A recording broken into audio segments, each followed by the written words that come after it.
सबको जय यीशु की। और आज के दिन में प्रभु का वचन इस विषय को लेकर हम लोग सुनेंगे। हमारी पहचान हमारे कार्यों से होती है। इंसान की पहचान इंसान के कार्यों से होती है।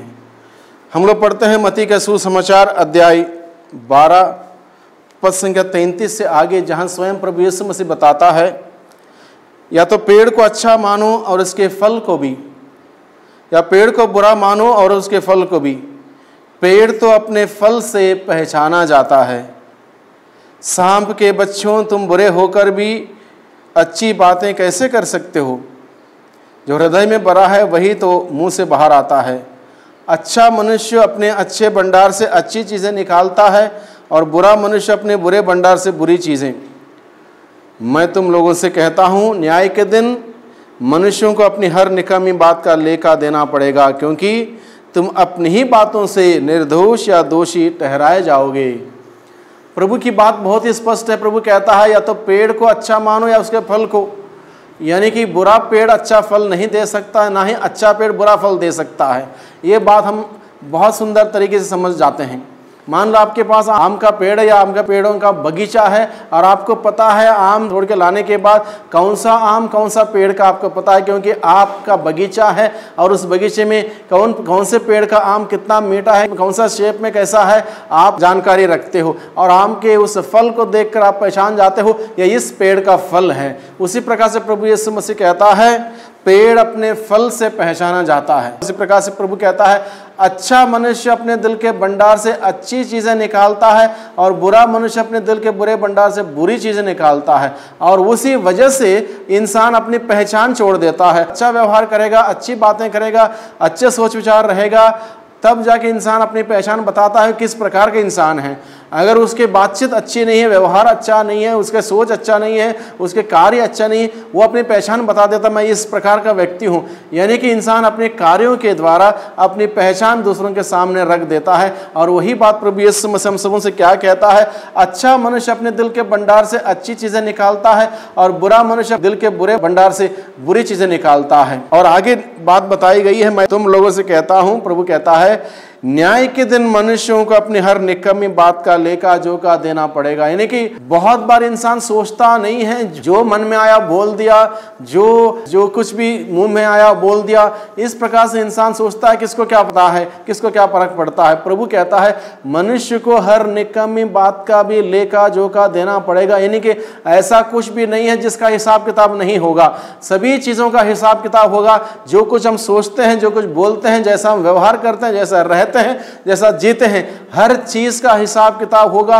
क्योंकि ईश्वर ने हम सबों को वह जीवन इसलिए दिया है ताकि हम सभी इस दुनिया में बेहतर जीवन बिताएं। इस दुनिया में हमारे लिए एक इम्तिहान का समय है। ये इम्तिहान बहुत अच्छा से हम दें ताकि इस जीवन के बाद हमें एक जीवन मिलेगा, वो है अनंत काल का जीवन। उस जीवन को हासिल करने के लिए हमें इस दुनिया में एक सुंदर, नेक, आदर्श, बेहतरीन जीवन हमें जीना होगा। इसलिए प्रभु का वचन हमें बताता है, अगर हमारा जीवन ठीक नहीं है, उचित नहीं है, अच्छा नहीं है, बुरा जीवन है, तो उसका लेखा जोखा देना पड़ेगा। अंतिम दिन जब ईश्वर हमसे हिसाब किताब मांगेगा, मैंने आपको इतना समय देश धरती पर, इतने समय जीने का वक्त दिया और इतनी सारी सुविधाएं दी, इतने प्रकार से मैंने तुम्हारे देख रेख की, तुमको तुम्हारा ख्याल रखा, तुम्हें आगे बढ़ाया, तुम्हें आशीर्वाद दिया, तुमको अलग अलग प्रकार के वरदानों से भर दिया, तुमने क्या किया? इन सभी बातों का हिसाब किताब हमें एक दिन देना है। और इस सिलसिले में प्रभु हमें क्या बताता है, मनुष्य को अपनी हर प्रकार के निकम्मी बात का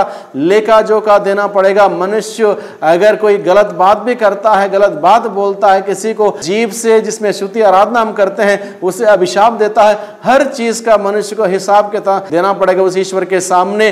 क्योंकि ईश्वर ने मनुष्य को बोलने का वरदान दिया है, और ये वरदान इसलिए दिया है, मनुष्य दूसरों के साथ अपने विचार को व्यक्त करें, अपनी बातों को व्यक्त करें, अपनी भावना को व्यक्त करें, अच्छी बातों को बोलें, दूसरों को बढ़ावे देने वाले, प्रोत्साहन करने वाले बातों को बोलें। इसलिए ईश्वर ने हमें जुबान दिया है, इसलिए नहीं दिया है कि उसको हम गलत इस्तेमाल करते हुए दूसरों को चोट पहुंचाएं, दूसरों को नुकसान पहुंचाएं, उस ईश्वर का अपमान करें जिस ईश्वर ने हमें बोलने के लिए वो जीभ दी, वो आवाज दी है। इसलिए हर चीज का हिसाब किताब होगा, हर चीज का न्याय किया जाएगा, हर चीज का लेखा लिया जाएगा। इसलिए प्रभु हमें याद दिलाता है, मैं तुम लोगों से कहता हूं, न्याय के दिन मनुष्यों को अपनी हर निकम्मी बात का लेखा जोखा देना पड़ेगा, क्योंकि तुम अपनी ही बातों से निर्दोष या दोषी ठहराए जाओगे।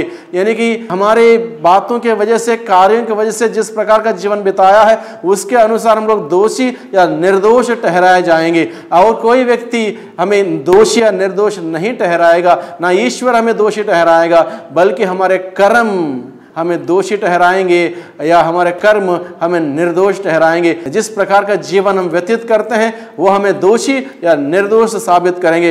इसलिए प्रभु हमें याद दिलाता है कि इस धरती पर जीवन बिताते वक्त हम एक उस पेड़ के भांति बने जो हर मौसम में अच्छा फल देने वाला अच्छा पेड़ हो। उस प्रकार के पेड़ जैसा हम बने, प्रभु हमें चाहता है। प्रभु यीशु मसीह स्वयं इस दुनिया में एक अच्छा फल देने वाले पेड़ बन के जीवन बिताए। उनके जीवन से हर मौसम में अच्छे फल आए, हर मौसम में मीठे फल आए। जब परिस्थिति विपरीत थी तब भी उनके जीवन से बहुत सुंदर मीठे फल आए। जब उनको सूली पर चढ़ा दिया गया उस वक्त उनके विरोधियों ने इस बात को कभी कल्पना नहीं की थी कि सूली से पीड़ा झेलते हुए, दर्द झेलते हुए, उस संकट में, उस संघर्ष में, उस परेशानियों में, उस दुख के बीच में भी प्रभु अपने प्रेम का संदेश बरकरार रखेंगे। इस बात की कल्पना उसके दुश्मनों ने कभी नहीं की थी। लेकिन प्रभु यीशु मसीह उस वक्त भी, परिस्थिति जब विपरीत थी, वो कष्ट में थे, दुख में थे, पीड़ा में थे, तीन कीलों के बीच में जकड़े हुए थे, उस वक्त भी उनके मुंह से क्या बात निकलती है?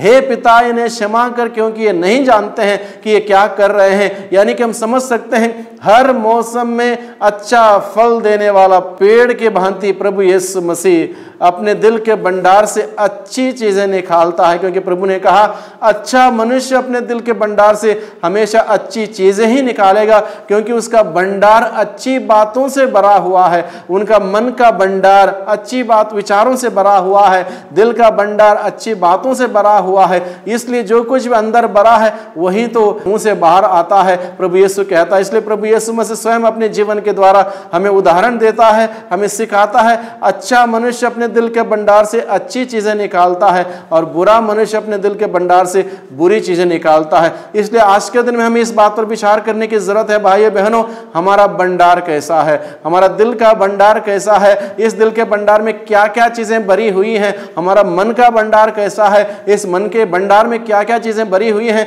इस बात पर हमें ध्यान देने की जरूरत है। अगर इस बात पर अगर हम ध्यान देंगे, निश्चित रूप से हम सभी प्रभु यीशु के भांति हमारे दिल के भंडार से अच्छी चीजों को निकालेंगे, क्योंकि अच्छी बातों को भरेंगे, अच्छी चीजों को निकालेंगे। अगर बुरी बातों को भरेंगे, बुरी चीजों को निकालेंगे। इसलिए प्रभु चाहता है कि हम सभी अच्छा दिल के भंडार से अच्छी चीजों को निकालने वाले अच्छे मनुष्य बने, अच्छे मनुष्य बने, अच्छा फल देने वाले अच्छा पेड़ बने, प्रभु यीशु मसीह चाहता है। और यही बात को आगे बढ़ाते हुए हम देखते हैं याकूब के पत्र अध्याय 3 में हम पढ़ते हैं, जहां याकूब स्वयं बताता है, क्या जल स्रोत की एक ही धारा से मीठा पानी भी निकलता है और खारा भी? क्या अंजीर के पेड़ से जैतून लगते हैं या दाखलता पर अंजीर?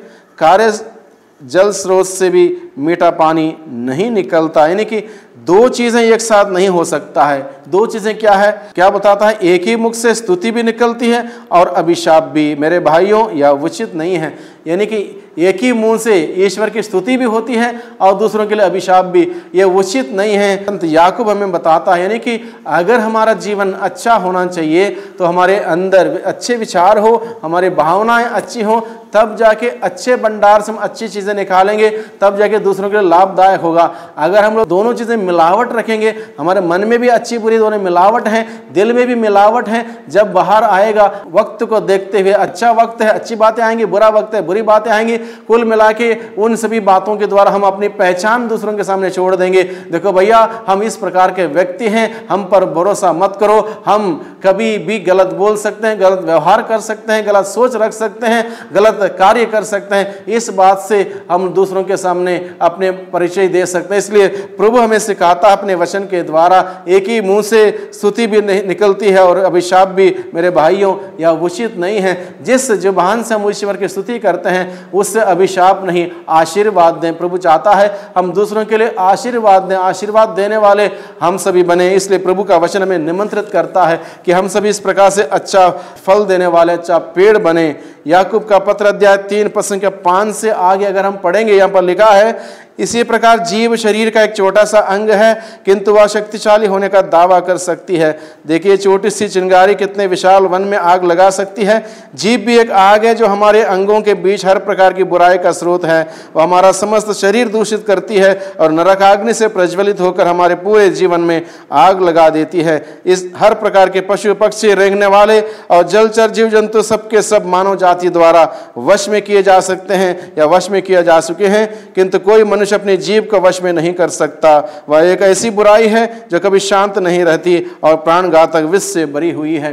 जीव के बारे में वर्णन करते हुए संत याकूब बताता है, एक छोटी सी चिंगारी के साथ उसकी तुलना करता है। जैसे कि एक माचिस की छोटी सी चिंगारी बहुत बड़े विशाल जंगल को आग लगा सकती है, जला के राख कर सकती है, भस्म कर सकती है। उसी प्रकार से जीव मनुष्य की छोटा सा अंग है। अगर इसको वश में ना रखा गया हो, इसको कंट्रोल में ना रखा गया हो, वो हमारे पूरे शरीर को दूषित कर सकती है और हमें एक प्रकार का विष हमारे जीवन में फैला सकती है। इसलिए प्रभु क्या कहता है, हमें हमारे जीव को कंट्रोल में रखने की जरूरत है, जीव को वश में करने की जरूरत है। भले इंसान हर प्रकार के पशु पक्षियों को, रेंगने वाले जलचर सभी पशु पक्षियों को वश में कर सकता, वश में किए जा चुके हैं, लेकिन मनुष्य अपने जीव को वश में नहीं कर सकता। और जब तक इस प्रकार से मनुष्य अपने जीव को वश में नहीं कर सकता, तब तक वो अपने आप को दूषित करता रहेगा, क्योंकि जीव एक ऐसी एक बुराई के बारे में संत याकूब बताता है। इसलिए प्रभु क्या चाहता है कि हम सब के सब हमारा जीव को पवित्र करें। अगर हमारे जीव के द्वारा हम लोग झूठ बोलते हैं, जीव के द्वारा अभिशाप देते हैं, जीव के द्वारा गलत बोलते हैं, दूसरों को चोट पहुंचाने वाली बातें करते हैं,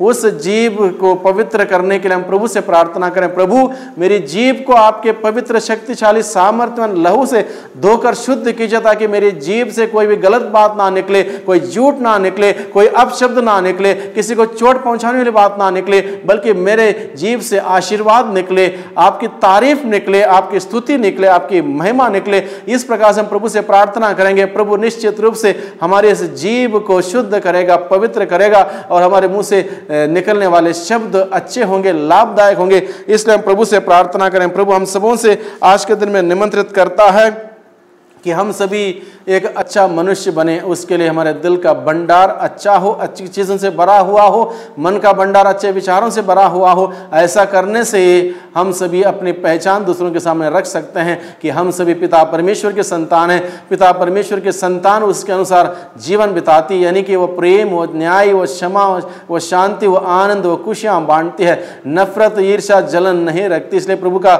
वचन संत याकूब के पत्र में बताता है, जो ईश्वर को जानता है कि ईश्वर प्रेम है, वह एक दूसरे से प्रेम करता है। जिसने प्रेम किया है वो एक दूसरे से प्रेम करता है। जो नहीं जानता कि ईश्वर प्रेम है, वो प्रेम नहीं कर सकता है। ये बात संत याकूब बताते। इसलिए अगर हमें अपनी पहचान दूसरों के सामने रखनी है, अच्छी पहचान रखनी है, तो हमें अच्छे व्यवहार करना होगा, अच्छी बातों को करना होगा, अच्छे विचार रखने होंगे, अच्छे भावनाएं रखने होंगे, और इस प्रकार से हम रहेंगे एक अच्छा पेड़ जैसा, अच्छा फल देने वाला अच्छा पेड़ जैसे बन जाएंगे। प्रभु यही चाहता है हम सबों से कि हम सब के सब उस पिता की संतान है, उसके अनुरूप जीवन बिताएं, उसके अनुसार जीवन व्यतीत करें, जिससे कि हम सबों के जीवन के द्वारा दूसरों के लिए आशीष मिले, दूसरों के लिए वरदान मिले, दूसरों के लिए हर प्रकार की खुशियां मिले। अगर मेरे जीवन से किसी प्रकार की खुशियां नहीं मिलती हैं, दूसरों के लिए आनंद नहीं मिलता है, आशीर्वाद नहीं मिलता है, बल्कि तकलीफ मिलती है, तो हम सभी प्रभु से प्रार्थना करें, प्रभु मुझे इस लायक बनाइए ताकि मैं दूसरों के सामने एक अच्छा उदाहरण प्रस्तुत कर सकूं।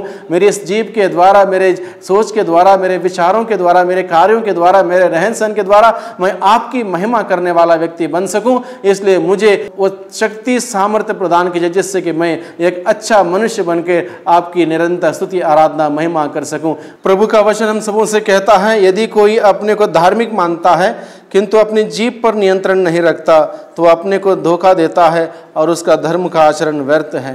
प्रभु कहते हैं, यदि कोई व्यक्ति सोचता है कि मैं धार्मिक व्यक्ति हूँ, लेकिन वो अपने जीभ पर नियंत्रण नहीं रखता, वो अपनी जीभ से कुछ भी बोल लेता है, सही गलत अच्छा बुरा कुछ भी बोल लेता है, तो उसका धर्म का आचरण व्यर्थ है और वो अपने आप को धोखा देता है। इसलिए प्रभु चाहता है हमारा व्यवहार कैसे होना चाहिए। हमारे ईश्वर और पिता की दृष्टि में शुद्ध और निर्मल धर्म का आचरण यह है कि विपत्ति में पड़े हुए अनाथों और विधवाओं की सहायता करना, और अपने को संसार के दूषण से बचाए रखना। दूसरों की मदद करना, ज़रूरतमंद है उनकी मदद करना और अपने को स्वयं को हर प्रकार के सांसारिक प्रदूषण से बचाए रखना, हर प्रकार के बुरे विचार से, बुरे कार्य से, बुरे संगतियों से, बुरे शक्ति के आक्रमण से बचा के रखना, ये हमारे लिए धर्म का एक अच्छा होगा। इसलिए पिता परमेश्वर यही चाहता है कि हम हर प्रकार की बुराई से बचे रहें, अन्यथा हम अपने आप को धोखा देंगे। प्रभु का वचन ये भी कहता है, इसलिए आप लोग हर प्रकार की मलिनता और बुराई को दूर कर नम्रता पूर्वक ईश्वर का वह वचन ग्रहण करें जो आप में रोपा गया है। यानी कि अच्छा आचरण करने के लिए, अपने दिल के भंडार अच्छा रखने के लिए, मन का भंडार अच्छा रखने के लिए हमें ज़रूरत है कि हम ईश्वर का वचन जो है उसको ग्रहण करें। जैसे कि यहाँ पर लिखा है, आप लोग हर प्रकार की मलिनता और बुराई को दूर कर नम्रता पूर्वक ईश्वर का वह वचन ग्रहण करें जो आप में रोपा गया है। यानी कि हर प्रकार की बुराई और मलिनता दूर करते हुए ईश्वर का वचन ग्रहण करें, तब जाके ईश्वर का वचन हमारे अंदर पनपेगा और वहां पर फल आएगा। इसलिए ईश्वर का वचन हम ग्रहण करें। दूसरी बात बताई गई है, वो आपके आत्माओं का उद्धार करने में समर्थ, यानी कि ईश्वर का वचन बहुत ही ज़रूरी है। यानी कि हमारे अंदर अनेक प्रकार के नकारात्मक चीज़ें, बातें, सोच, विचार आ जाते हैं। उन सभी चीज़ों से बचने के लिए क्या करना है? विकल्प यह है, ईश्वर का वचन में बताता है कि हम ईश्वर का वचन को ग्रहण करें। ईश्वर का वचन जो है सकारात्मक है, पॉजिटिव है, उसका हम जितना पढ़ेंगे, जितना ग्रहण करेंगे, उतना हमारा दिल का भंडार अच्छी चीज़ों से भरा रहेगा, हमारा मन का भंडार अच्छी चीज़ों से भरा रहेगा। अगर ऐसा करेंगे हम लोग, तब जाके हम निश्चित रूप से हमारे मुंह से निकलने वाले शब्द अच्छे होंगे, हमारे मन से निकलने वाले विचार अच्छे होंगे, दूसरों के लिए लाभदायक होंगे और उन सभी बातों से हम सभी प्रभु की महिमा कर पाएंगे। इसलिए प्रभु हम सबों से बताता है कि हम सभी हर प्रकार की बुराई और मलिनता दूर रखें और नम्रता पूर्वक ईश्वर का वह वचन ग्रहण करें। बड़े विनम्रता के साथ ईश्वर का वचन ग्रहण करें जो हम में बोया गया है। ईश्वर का वचन हम सबों के जीवन में बोया गया है। वो वचन अगर फलदायक होना चाहिए, हमें नम्रता पूर्वक उसको ग्रहण करना होगा। हर प्रकार की बुराई और मलिनता दूर करनी पड़ेगी।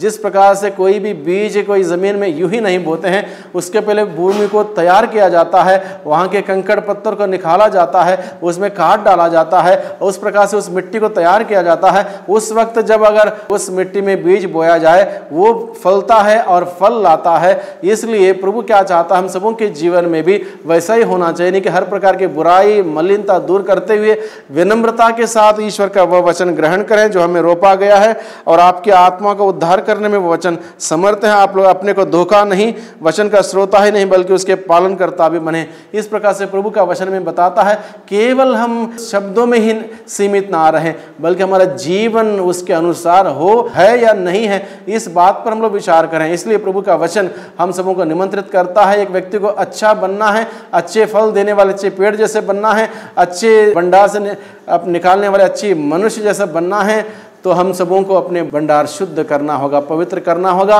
और ईश्वर का वचन एक विकल्प है जिसके माध्यम से हमारा भंडार दिल का शुद्ध कर सकते हैं, मन का भंडार शुद्ध कर सकते हैं और इस प्रकार से उस भंडार से निकलने वाले हर शब्द दूसरों के लिए लाभदायक हो। इस प्रकार से हम अपने पिता की महिमा कर सकते हैं। वही प्रभु हम सबों की सहायता करें, हम सबों की मदद करें। पिता, पुत्र और पवित्र आत्मा के नाम पर आमीन।